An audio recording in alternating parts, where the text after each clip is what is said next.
BJP का मकसद जांच करना तो है ही नहीं। इनका मकसद तो लोकसभा चुनाव में मुझे प्रचार करने से रोकना है।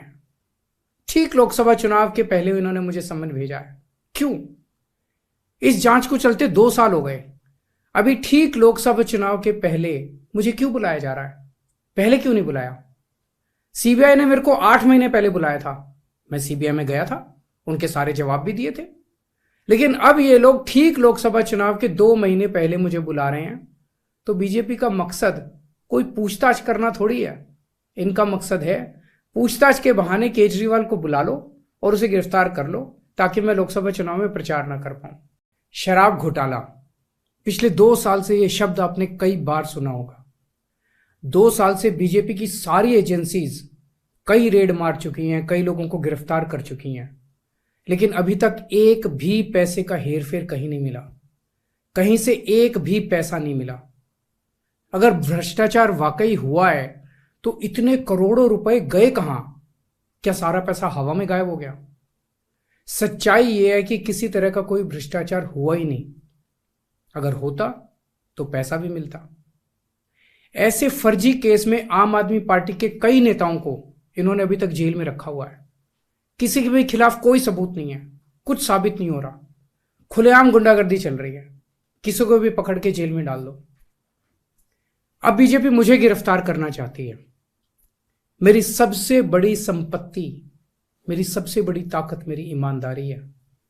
झूठे आरोप लगा के, फर्जी समन भेज के ये मुझे बदनाम करना चाहते हैं, मेरी ईमानदारी पे चोट करना चाहते हैं। इन्होंने मुझे समन भेजे हैं। मेरे वकीलों ने मुझे बताया कि ये समन गैर कानूनी है। क्यों गैर कानूनी है? ये मैंने इनको विस्तार से लिख के भेजा है। मैंने बताया है कि उनके समन कैसे गैर कानूनी है, लेकिन उन्होंने मेरी एक भी बात का जवाब नहीं दिया। इसका मतलब उनके पास मेरी बातों का जवाब नहीं है। इसका मतलब वे भी मानते हैं कि उनका नोटिस गैर कानूनी है। क्या मुझे एक गैर कानूनी समन का पालन करना चाहिए? अगर कानूनी रूप से सही समन आएगा तो मैं पूरा सहयोग करूंगा। आज बीजेपी भ्रष्टाचारियों को नहीं पकड़ रही, बल्कि खुलेआम ईडी और सीबीआई का इस्तेमाल करके दूसरी पार्टियों के नेताओं को तोड़ के बीजेपी में शामिल करवाने का काम किया जा रहा है। एक नहीं, दो नहीं, कितने उदाहरण हैं जहां किसी पार्टी के नेता के खिलाफ ईडीआई सीबीआई के मामले चल रहे थे या उन पे गंभीर आरोप लगे हुए थे। जैसे ही वो नेता बीजेपी में शामिल हुए, उनके सारे पुराने मामले बंद कर दिए गए या ठंडे बस्ते में डाल दिए गए। तो जो इनकी पार्टी ज्वाइन कर लेता है उसके सारे मामले रफा दफा कर दिए जाते हैं। जो इनकी पार्टी में नहीं जाता वो जेल जाता है।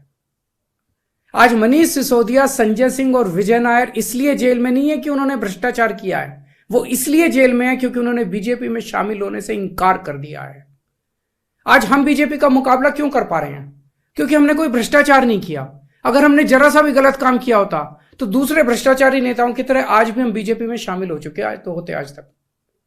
इस तरह देश के ईमानदार नेताओं को जेल में डाल के और भ्रष्टाचारियों को अपनी पार्टी में शामिल करवा के ऐसे तो देश आगे नहीं बढ़ सकता। ये क्या चल रहा है? ये जो कुछ भी चल रहा है बहुत खतरनाक है। ये हमारे जनतंत्र के लिए बहुत गलत है। इसे रोकना होगा। मैं हमेशा देश के लिए लड़ा हूं। मेरा तन मन धन देश के लिए है। मेरी एक एक सांस देश के लिए है। मेरी खून की एक एक बूंद देश के लिए है। मेरे शरीर का एक एक कतरा देश के लिए समर्पित है। हमें मिलकर देश को बचाना है। मैं पूरी जी जान से इनके खिलाफ लड़ रहा हूं। आपका साथ चाहिए।